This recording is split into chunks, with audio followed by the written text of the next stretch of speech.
mo pa talaga yung Lilet at Meredith na yon. Bakit ba galit na galit ka kay Atty. Meredith, ha? Ano ba siya sa pamilya natin? Bakit pati siya pinagtatabuyan mo? Doon ko pa sinabi sa'yo na wala dapat tayong pagkatiwalaan. It just has to be the three of us. Kaya ang sakit-sakit. Pati ikaw, hindi ko na rin ikaw mapagkakatiwalaan ngayon. My God! Tinuloy mo talaga yung pa-ceasefire mo sa Lilet na yon. Talaga lang? Ang bilis mo naman atang lumambot dun sa babaeng dahilan kung bakit nabaliwala yung pagre-rape sa'yo. May pa-ceasefire ka pa dyan. Walang ceasefire. It's not as if I'm getting chummy with Lilet, Mom! Then prove it!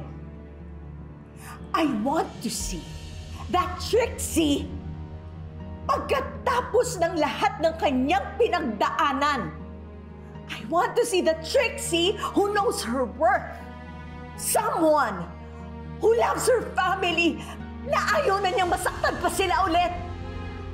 Someone na makakaharap dyan sa Lilet na yan at sabihin sa kanya na she's the worst person to have ever existed. Because from the time that she was born, problema na ang binigay niya sa atin.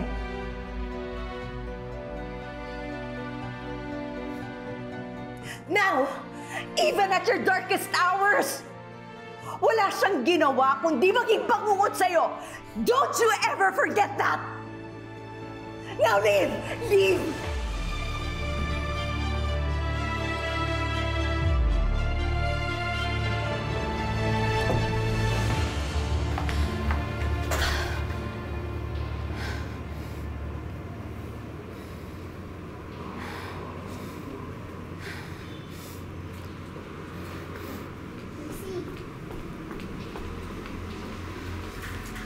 Trixie, Umalis ka na.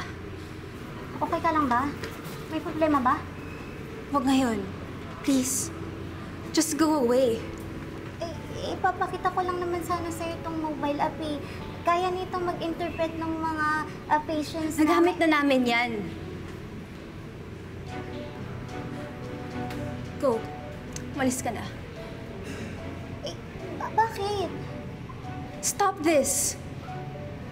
Ano maititigil? Ito! Stop being nice! Just leave! Bakit? Okay naman na tayo, di ba? Ano bang nangyari? May nagawa ba akong mali?